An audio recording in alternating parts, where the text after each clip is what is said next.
জন্ম শংসাপত্রে গরমিলের অভিযোগে ধৃত সাহেবনগর পঞ্চায়েতের সহায়ক রাজীব বিশ্বাসকে নিয়ে পঞ্চায়েতে অভিযান চালালো পলাশীপাড়া থানার পুলিশ। সেখানে বিভিন্ন নথি পরীক্ষা করা হয়। প্রায় 400 জন্ম শংসাপত্রের নথি বাজেয়াপ্ত করা হয়েছে। সেই সঙ্গে রাজীবকে বসিয়ে জন্ম শংসাপত্রের পোর্টালও পরীক্ষা করা হয়েছে। সেখানে রেজিস্ট্রার ও পোর্টালে ব্যাপক গরমিল দেখতে পায় পুলিশ। তবে এই দুর্নীতির পেছনে পঞ্চায়েত প্রধান ও উপপ্রধানের জড়িত থাকার দাবি করেছে রাজীব, যদিও তা অস্বীকার করেছেন তারা। বেশ কিছুদিন আগে বিজেপি পরিচালিত হাঁসখালির বগুলা 2 নম্বর পঞ্চায়েতে ও পরে চাপড়ার একেবারে সীমান্তবর্তী তৃণমূল পরিচালিত হৃদয়পুর পঞ্চায়েতেও জন্মের শংসাপত্রের ক্ষেত্রে ব্যাপক গরমিলের সন্ধান মেলে। এই ঘটনাগুলির রেশ কাটতে না কাটতেই একই অভিযোগ ওঠে পলাশীপাড়া থানার সাহেবনগর পঞ্চায়েতে। তেহট্ট 2 নম্বর ব্লক কর্তৃপক্ষ পলাশীপাড়া থানায় ঘটনার তদন্ত ও উপযুক্ত ব্যবস্থা নিতে অভিযোগ জানান। সেই অভিযোগের ভিত্তিতে পলাশীপাড়া থানার পুলিশ ওই পঞ্চায়েতের সহায়ক রাজীব বিশ্বাসকে গ্রেপ্তার করে। সোমবার তাকে নিয়ে পঞ্চায়েতে যায় পুলিশ। এদিন পঞ্চায়েতে গিয়ে পুলিশ জন্ম মৃত্যুর রেজিস্টার খতিয়ে দেখে। সেই সঙ্গে কী নথির ভিত্তিতে জন্ম শংসাপত্র দেওয়া হয়েছে সেই নথি দেখতে শুরু করে। সব দেখার পর সরকারি যে পোর্টাল আছে সেটা দেখতে গিয়ে পুলিশ অবাক হয়ে যায়। অভিযোগ, রেজিস্টারের সঙ্গে পোর্টালের কোনো মিল নেই। এমনকি বেশ কিছু শংসাপত্র দেওয়া হয়েছে যার কোনো নথি পোর্টালে নেই। এরপর পুলিশ পঞ্চায়েত থেকে একাধিক নথি বাজেয়াপ্ত করেছে। এর পেছনে কে জড়িত তা জানতে চাওয়া হলে রাজীবের কাছ থেকে সে সরাসরি বলে, প্রধান ও উপপ্রধান চাপ দিয়ে আমাকে দিয়ে এগুলো করিয়েছে। Bureau report, crime press Bengal news. নমস্কার, আপনারা দেখছেন crime press Bangla. Crime press Bangla সকল দর্শককে স্বাগত। আমরা সেই দুর্নীতির খবর নিয়ে পৌঁছে গিয়েছিলাম এবং দুর্নীতির খবর দেখিয়েছিল এই ক্রাইম প্রেস বাংলা নিউজ। নদিয়ার পলাশীপাড়া থানার অধীন সাহেবনগর বিজেপি পরিচালিত পঞ্চায়েতে জন্ম শংসাপত্র তার ব্যাপক গরমিলের অভিযোগে সেই পঞ্চায়েতের সহায়ক রাজীব বিশ্বাসকে তার যে শংসাপত্র, জন্ম শংসাপত্র এবং মৃত্যু শংসাপত্রের ব্যাপক দুর্নীতি, তারই অভিযোগে তাকে গ্রেপ্তার করেছে সেই পলাশীপাড়া থানার পুলিশ। সেই সাহেবনগর গ্রাম পঞ্চায়েতের সহায়ককে পঞ্চায়েতে নিয়ে এসেছিল তদন্ত করার জন্য এবং পঞ্চায়েতে বসিয়ে তার অনেক নথিপত্র পুলিশ খতিয়ে দেখেন। নথিপত্র খতিয়ে দেখতে গিয়ে পুলিশের চক্ষু চড়ক গাছ এবং জন্ম শংসাপত্র ও পোর্টালের সঙ্গে কোনো তাদের যে কোনো যোগাযোগ নেই বা পোর্টালের সাথে কোনো তাদের মিল নেই, পুলিশ সেটা দেখতে পায় এবং অনেক নথি পঞ্চায়েত থেকে পুলিশ বাজেয়াপ্ত করে। এই শংসাপত্র এবং মৃত্যু শংসাপত্রর দায়ভার তিনি রাজীব বিশ্বাস যে সহায়ক, তিনি বলেন যে এই পঞ্চায়েতের প্রধান এবং উপপ্রধানের নির্দেশে নাকি তিনি এইসব কাজ করেছেন। তখন পঞ্চায়েত প্রধান এবং উপপ্রধানের কাছে প্রশ্ন করা হলে এই বিষয়ে তিনি অস্বীকার করেন।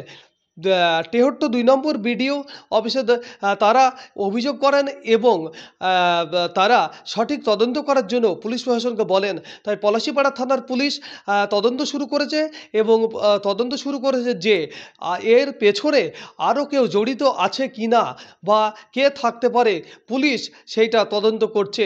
এই তদন্ত করাতে পলাশীবাসী খুবই খুশি পুলিশের ওপরে।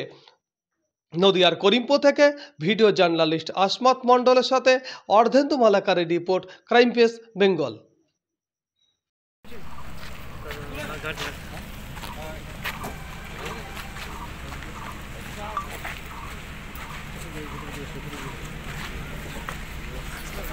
কতদিন ধরে করছো এই কাজ? কতদিন ধরে করছো তুমি? আমি কিছুই করিনি, যা করেছে সব প্রধান আর উপপ্রধান মিলে। কে যুক্ত আছে এই কাজে? প্রধান আর উপপ্রধান মিলে করেছে এটা, আমাকে জোর করে করানো হয়েছে। কত টাকা করে নিতে? আমি কোনো টাকাই নিইনি, প্রধান আর উপপ্রধান আমাকে জোর করে সব কাজগুলো করিয়েছে। এখনো পর্যন্ত কতগুলো করেছেন আমি জানি না, ঠিক আমি বলতে পারবো না। উপর বলে আর কেউ যুক্ত আছে কি? না, আমার জানা নেই। তুমি কিছু করলে না, তা ফাঁসলে কেন? আমাকে প্রধান জোর করে এগুলো করিয়েছে। আমি কি করব? কে জড়িত আছে এসব? প্রধান আর উপপ্রধান মিললি।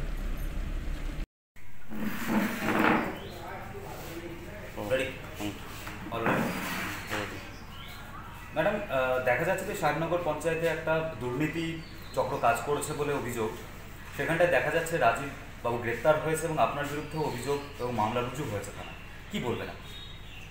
এটা আমার জানা বিষয় নয়, রাজীব দাই সমস্তটা দেখতো এবং ফোনে যে ওটিপিটা আসে ওটিপিটার নাম্বারটাও রাজীব দার ফোনের নাম্বারই ছিল, মানে আমি কোনোভাবে এর সঙ্গে জড়িত নই এবং এটা আমি বিষয়টা জানতামই না।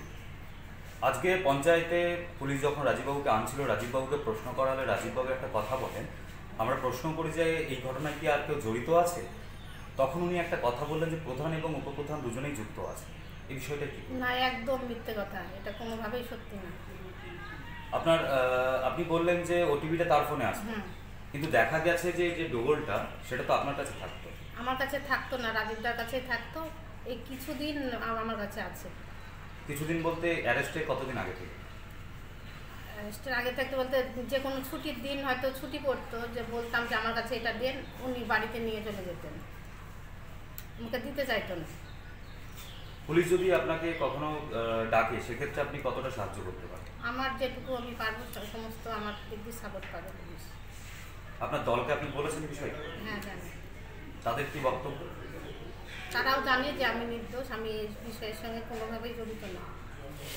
আপনার নাম? আমি কৃষ্ণা মণ্ডল, সাহেবনগর গ্রাম পঞ্চায়েত প্রধান। আপনি জানেন রাজীববাবু অ্যারেস্ট হয়েছে? হ্যাঁ, জানি। জানেন? এর আগে কোনো রকম খোঁজ পেয়েছিলেন যে এরকম না, কাজ হচ্ছে? না।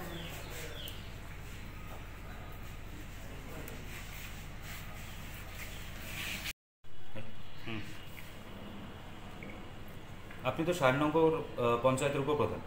হ্যাঁ, আচ্ছা, একটা ঘটনা বলুন যে প্রধান এবং উপপ্রধানের নজরের বাইরে এই ঘটনাটা কি করে ঘটতে পারে?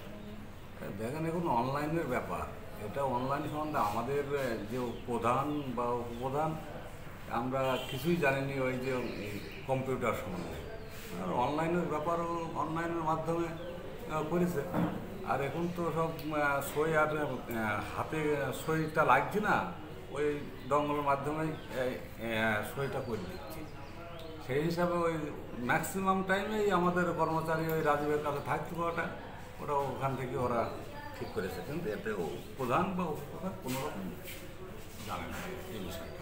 আচ্ছা, ধৃত যে রাজীববাবু তিনি দাবি করছেন যে উপপ্রধান চাপ দিয়ে অনেক কিছু কাজ করিয়ে নিতেন, কি বলবেন এই বিষয়ে? আপনারা এটা প্যাট সিজে বলছেন, এটা কোনোদিনই এরকম হয় না। উপপ্রধান কোনো কলম আছে?